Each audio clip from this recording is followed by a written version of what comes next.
এই প্রত্যন্ত এলাকাতে একটি হেফজোখানা মাদ্রাসা এবং নুরানি হাফিজিয়া মাদ্রাসা গড়ে ওঠায় ধন্যবাদ জানাচ্ছি এলাকাবাসীকে এবং কর্তৃপক্ষকে। আমাদের টাকা পয়সা বর্তমানে এখন 1 টাকাও নাই, এভাবে পড়ে আছে। আমাদের সমস্যা হচ্ছে টিন, আপনার পেশাব পায়খানা, তারপরে যে প্যারাচিট ঘেরানো, এগুলো অনেক, তারপরে দরজা জানালা, এক কথায় অনেক কিছু আমাদের বাকি রয়েছে। এই প্রতিষ্ঠানটা হলে আমাদের এখানে ভালো হবে একটা কি দিই, আমাদের মহিলা, বিশেষ করে মহিলাগুলা, বাচ্চা মহিলাগুলা এলার জন্য লেখাপড়া করার জন্য সুবিধা হবে, এবং বাইরে দিয়ে বাপ মায়ের কোনো শান্তি পাওয়া যায় না।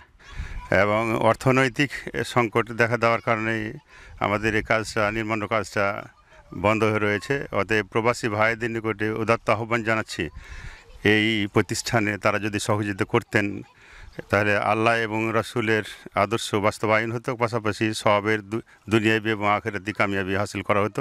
সামনে যে কাজ আমাদের বাকি রয়েছে সেটা হচ্ছে আপনাদের দরজা, জানালা এবং সামনে ছাউনি এবং এই বারান্দাটা যদি আপাতত এই কাজটা হয়, এবং আমাদের বাউন্ডারির পাশের পেশাব পায়খানা, গোসলখানা, এই কাজগুলো আমাদের বর্তমানে এখন সামনে রয়েছে। এই কাজগুলো যদি আমাদের হয়, এই যে সামনে রমজান থেকে আমরা চালু করব ইনশাআল্লাহ। প্রিয় দর্শক, আসসালামু আলাইকুম ওয়া রাহমাতুল্লাহ। আমি এই মুহূর্তে অবস্থান করছি নওগাঁ জেলার পোরশা উপজেলার নিতপুর ইউনিয়নের শীতলী ডাঙ্গাপাড়া গ্রামে।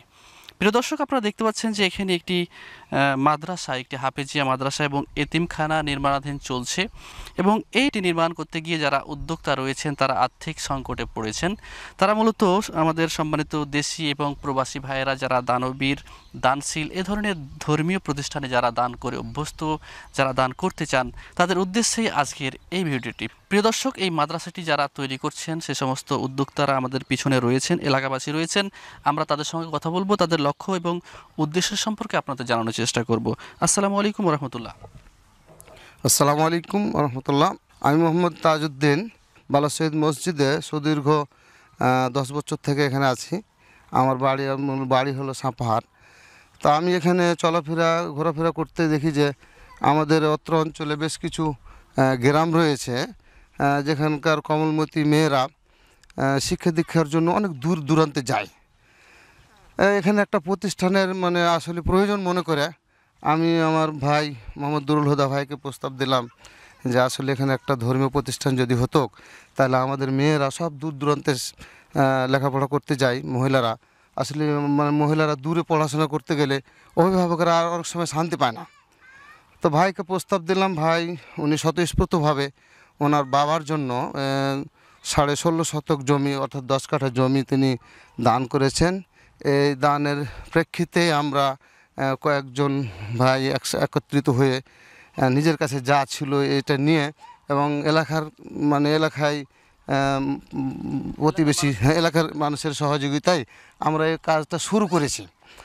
কিন্তু আসলে এখনও অনেক কাজ বাকি। আপনারা দেখতেছেন আমাদের প্রতিষ্ঠানটা, এই মুহূর্তে যারা আছেন লাইভে আপনারা দেখতেছেন, এই প্রতিষ্ঠানটা এখনও মোটামুটি চলার মতো করতে হলে প্রায় 3 লক্ষ টাকার প্রয়োজন। তাই এই মুহূর্তে আমাদের আসলে অর্থের প্রয়োজন। তা আসলে রাসূল সাল্লাল্লাহু আলাইহি সাল্লাম বলছেন যে জামাতাল ইনসানু ইনকাতা আনহু আমলুহু ইল্লা মিন সালাস। মানুষ যখন মরে যায় তার সব আমল বন্ধ হয়ে যায়, অর্থাৎ মানুষ আর আমল করতে পারে না, আমল করার সুযোগ থাকে না। 3টা আমল জারি থেকে যায়, ইল্লা মিন সালাস, সাদকাতুন জারিয়া, অর্থাৎ সাদকায়ে জারিয়া হলো যে মসজিদ মাদ্রাসা নির্মাণ করা। এই যে মাদ্রাসাটা যদি আমার আপনার অর্থের বিনিময়ে প্রতিষ্ঠানটা প্রতিষ্ঠিত হয়, তাহলে আমরা কবরে শুয়ে থেকে আর এই যে জাদায়ে খায়ের, সাদকায়ে খায়ের যা পাইতে থাকবো। অর্থাৎ এই প্রতিষ্ঠান যতদিন উজ্জীবিত থাকবে ততদিন আমরা কবরে শুয়ে থেকে এর প্রতিফল আমরা পেতেই থাকবো ইনশাল্লাহ। এটা আমরা বলতে পারি এক কথায় যে এটা একটা কবর বিমা। আসলে আমরা দুনিয়ায় খুব বেশি দিনের জন্য আসিনি, অর্থ একেবারে কিঞ্চিত সময়ের জন্য আমরা এই দুনিয়াকে প্রাধান্য দেই। আল্লাহ তাআলা বলতেছেন বাল তুসিরুনাল হায়াতাদ দুনিয়া ওয়াল আখিরাতু খায়রুন ওয়া আবকা। তোমরা পার্থিব জীবনকে প্রাধান্য দিতেছ, অর্থ পরকালেই উত্তম এবং চিরস্থায়ী। তা আসলে এই ক্ষণস্থায়ী জীবনে এসে আমরা বলতে থাকি মালি মালি। এ প্রসঙ্গে রাসূল সাল্লাল্লাহু আলাইহি সাল্লাম বলতেছেন, আন আবি হুরায়রা রাদিয়াল্লাহু আনহু قال رسول الله صلى الله عليه وسلم يقول العبد مالي مالي مالي وإن ماله من ماله ثلاثة। আমার রাসূল সাল্লাল্লাহু আলাইহি সাল্লাম বলতেছেন, আবু হুরায়রা থেকে বর্ণিত, রাসূল সাল্লাল্লাহু আলাইহি সাল্লাম বলতেছেন যে মা আদম সন্তান বলে আমার মাল, আমার গাড়ি, আমার বাড়ি, এই সে অনেক কিছু বলতে থাকে, অথচ তুই ভেবে চিনে দেখেছে কি, সে কি একটু ভেবে দেখেছে তার মাত্র 3 শ্রেণীর মাল ছাড়া তার কোনো সম্পত্তি নয়। তার মধ্যে 1 নম্বর মাল হলো যা আকালা ফা আকনা, যা সে খেয়ে শেষ করেছে এটা তার সম্পদ, এবং যা সে পরিধান করে ছিঁড়ে দিয়েছে এটা তার সম্পদ, এবং যা সে দান করে প্রেরণ করেছে এটা তার সম্পদ। যা এবং তারই কুহরি নাস, ইহা ছাড়া যা কিছু আছে এলা মানুষের। আপনি একটু ভেবে চিন্তে দেখুন তো, আপনার পিতা কবরে আছে, আপনি কয়দিন পিতার সহযোগিতা করেছেন, কয়দিন পিতার কবরের পাশে দাঁড়াইছেন, কিন্তু যদি আপনি এরকম একটা প্রতিষ্ঠানের জন্য অর্থ ব্যয় করতে পারেন, তাহলে এটাই আপনার জন্য যথেষ্ট, কবরে শান্তির জন্য, পরকালে শান্তির জন্য। তাই আমি দেশ ও বিদেশি ভাইদেরকে বলতে চাই, এই একটা সুন্দর কাজ আমরা দিনী ধর্মীয় কাজের উদ্যোক্তা হিসাবে আমরা কাজ করতেছি, উদ্যোগ নিয়েছি। আমরা যতদূর যা পারছি আমরা সহযোগিতা করছি, এবং আপনাদের আমরা সহযোগিতা কামনা করছি। এমনও হতে পারে যদি আপনারা এই প্রতিষ্ঠানটা আসলে চালু করতে আমাদের প্রায় 3 লক্ষ টাকার প্রয়োজন, যদি আপনারা দেশি বিদেশি ভাইয়েরা যদি আপনারা একটু সহযোগিতা করতেন, তাহলে আমরা রমজানের প্রথম থেকেই এই প্রতিষ্ঠানটা চালু করতাম। এবং আমাদের এলাকার অত্র অঞ্চলে আমাদের প্রতিষ্ঠান নাই। এই যে এখানে কয়েকটা পাড়া, যেমন বালা শহীদ, ফকির পাড়া, শীতলী ডাঙ্গা পাড়া, তারপরে নতুন পাড়া, পুরাতন পাড়ায় মিলে এখানে কোনো প্রতিষ্ঠান নাই। বিশেষ করে হয়তো আশেপাশে আরও প্রতিষ্ঠান আছে, কিন্তু ওগুলা মহিলাদের জন্য বাইরে যে লেখাপড়া করা একটু কষ্টকর। আমরা অভিভাবকেরা মেয়েরাকে বাইরে পাঠিয়ে আমরা স্বতঃস্ফূর্তভাবে বাড়িতে থাকতে পারি না। আর এখানে যদি হয় তাহলে আমাদের মেয়েরা অনেকটাই হয়তো বাড়িতে খেয়ে দেওয়া পড়াশোনা করতে পারবে, এবং যদি বাড়িতে নাও খাই, এখানে খাওয়া দাওয়া পড়াশোনা করে, তাহলে আমরা প্রতিদিন একটু না একটু খবর নিতে পারবো। তাই আমি আবারও বলতেছি যে আসলে যদি এই প্রতিষ্ঠানটায় আপনারা স্বতঃস্ফূর্তভাবে একটু সহযোগিতা করতেন, সহযোগিতার হাত বেড়াইতেন, তাহলে আমরা এই প্রতিষ্ঠানটা এই রমজানের মধ্যেই চালু করতে পারতাম। আল্লাহ তাআলা আমাদের সকলকে এই প্রতিষ্ঠান, এই দিনী প্রতিষ্ঠানে সাদকে জারিয়ার মতো কাজ আমাদের সকলকে করার তৌফিক দান করুন। আমরা সবাই বলি আল্লাহুম্মা আমিন।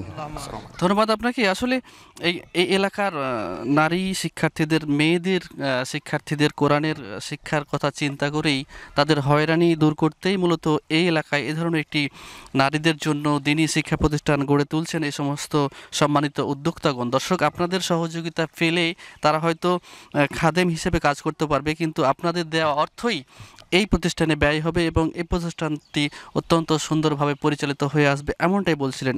আপনাদের যদি ব্যাংক অ্যাকাউন্ট নাম্বার মনে থাকে কিংবা ফোন নাম্বার যদি একটা দিতেন। জি, ফোন নম্বর দর্শক আপনারা লিখে নিতে পারেন 01713 এবং আরেকটা নিতে পারেন 01722118041। দর্শক, এই নাম্বারগুলো সরাসরি আপনারা ফোন নম্বরে কথা বলে আপনারা বিকাশ এবং নগদের মাধ্যমে সেটি দিতে পারবেন। এছাড়াও এদের ইসলামী ব্যাংকের অ্যাকাউন্ট রয়েছে, আমরা আপনাদের স্ক্রিনে যে নাম্বারটি দেখতে পাচ্ছেন এই নাম্বারে আপনারা ব্যাংক অ্যাকাউন্ট রয়েছে, আপনারা ইসলামী ব্যাংকের মাধ্যমে তাদের এই প্রতিষ্ঠানের জন্য দান খায়রাত করতে পারবেন। আমরা আরও কয়েকজনের সঙ্গে কথা বলবো এখানে যারা সম্মানিত অতিথি রয়েছেন। জি, আপনার নাম? আমার নাম মোহাম্মদ দুরুল হুদা, বাড়ি আমার নিতপুরে। মূলত এই মাদ্রাসার উদ্দেশ্যে আমি কয়েকটা কথা বলতে চাই। এই মাদ্রাসার জায়গাটা আমার বাবার নামে রেকর্ডীয় সম্পত্তি। আমি অনেক দিন থেকে চেয়েছিলাম, অত্র এলাকাতে নারী শিক্ষার কোনো প্রতিষ্ঠান নেই। এই নারী শিক্ষাকে কেন্দ্র করেই আমার শ্রদ্ধেয় ইমাম সাহেব তাজউদ্দিন ভাই বললেন যে এখানে একটা প্রতিষ্ঠান করা দরকার। তাই আমি চিন্তা ভাবনা করলাম যে আসলে সাদকাতুল জারিয়া হিসাবে এখানে একটা প্রতিষ্ঠান করা দরকার। এটা আমার আগে থেকেও ইচ্ছা ছিল অবশ্য, যে এখানে একটা আমি মাদ্রাসা করব। তো সেই সুবাদে বিশেষ করে আমার বাবা মার শান্তির জন্য বা তাদের পরকালের একটা যাজা খায়ের পাওয়ার জন্যই আমি নিয়ত করেছিলাম যে এখানে একটা মাদ্রাসা করব। তারই উদ্দেশ্যে এখানে মাদ্রাসাতে 10 কাঠা জমি দান করা হয়েছে। তো মাদ্রাসাটা আপনারা হয়তো ইউটিউবে দেখতে পাচ্ছেন যে আমরা নির্মাণাধীন অবস্থায় আছে। এখন বর্তমানে আমরা আমাদের কাছে যা কিছু ছিল তা দিয়ে আমরা যতটুকু সম্ভব করতে সক্ষম হয়েছি। এখন বর্তমানে আমাদের অর্থনৈতিক অবস্থার কারণে মাদ্রাসাটা থেমে আছে। তো আমরা যে মূলত যে অনুষ্ঠানটা করছি, এই অনুষ্ঠানটার মেন উদ্দেশ্য এবং লক্ষ্য যে আপনারা যারা দেশি ভাই, দিনদার এবং ধর্মভীরু এবং বিশেষ করে মাদ্রাসা বা দিনী প্রতিষ্ঠানে সাহায্য করতে যাদের অভ্যস্ত আছেন, তাদেরকে উদ্দেশ্য করে এই কথাগুলো আমি বলছি, যে তারা আপনারা এই মাদ্রাসাটিকে লক্ষ্য রেখে আপনাদের হাতের দানের হাতটা একটু সম্প্রসারিত করার জন্য আমি সবিনয়ভাবে অনুরোধ করছি। এবং বর্তমানে মাদ্রাসাটার ব্যয় আমার এক বড় ভাই বলেছেন যে প্রায় 3 লাখ বা 3.5 লাখ টাকা হলে আমরা মাদ্রাসাটা মোটামুটি আমরা চালু করতে পারবো, এবং আমাদের ইচ্ছা আছে রমজানের মধ্যেই আমরা মাদ্রাসাটা চালু করতে চাই। তো বিশেষ করে অনুরোধ করব আপনাদেরকে, যারা পরকালের ব্যাপারে যারা চিন্তাভাবনা করেন, এই ব্যাপারে হাদিসও বলা হয়েছে মানুষ মরে যাওয়ার পরে তার সমস্ত আমল বন্ধ হয়ে যায়, 3টা আমল শুধু জারি থাকে সাদকা জারিয়া হিসাবে। তার ভিতরে এই সাদকাতুল মাদ্রাসা, এই মাদ্রাসার যতদিন দান করবে তার একটা করে সব কবরে পৌঁছে যেতে থাকে। তো আমি বিশেষভাবে অনুরোধ করব আপনারা এই মাদ্রাসার দিকে খেয়াল করে আপনাদের দানের হাতটা একটু সম্প্রসারিত করার জন্য বিশেষভাবে অনুরোধ করছি। ধন্যবাদ আপনাকে। দর্শক যেমনটি দেখছিলেন যে এই মাদ্রাসার নির্মাণের জন্য এই জায়গাটি, যে জায়গার উপর মাদ্রাসাটি নির্মাণ হচ্ছে, সেই জায়গাটি তিনি দান করেছেন তার বাবার গোরের আযাব যাতে মাফ হয়, মহান আল্লাহ যেন এই ওসিলায় তার গোরে নেকি বা সাদকায়ে জারিয়া পৌঁছে দেন, সেই লক্ষ্যে কিন্তু এই মহতারাম কিন্তু এই মাদ্রাসার জমিটি দান করেছেন। আমরা এখানে যারা প্রতিবেশী রয়েছেন, এই মাদ্রাসা হলে তাদের কি লাভ হবে, আমরা সে সমস্ত কয়েকজন প্রতিবেশীর সঙ্গে কথা বলবো। আসসালামু আলাইকুম। আমাদের বাড়ির পাশেই এই মাদ্রাসা, মেয়েদের খুব কষ্ট হচ্ছে, দূরাদূরি রাস্তা যাতায়াত, তো এখানে হলে খুব ভালো হতো। আপনাদের একটু হেল্প চাই, 3 থেকে 4 লক্ষ টাকা হলে এই মাদ্রাসাটা আমরা একটু চালু করতে পারি। এই মাদ্রাসাটাও হলে আমাদের একটি লাভ আছে, ভালো হবে। মানে আমাদের মহিলারা যা আছে মানে অন্যটি পড়তে যা মানে ঠিক মতন পারে না, খরচ বছর বাদ হবে, মানে খাইয়ে দেওয়া বাড়ির সব থেকে পড়বে, লেখাপড়া করবে, আমরাও দেখতে পারবো আমাদের মেয়েরা, হ্যাঁ আমাদের সুবিধা হবে। তো আপনারা একটু সহযোগিতা করতে পারলে আমাদের একটু লাভ আছে।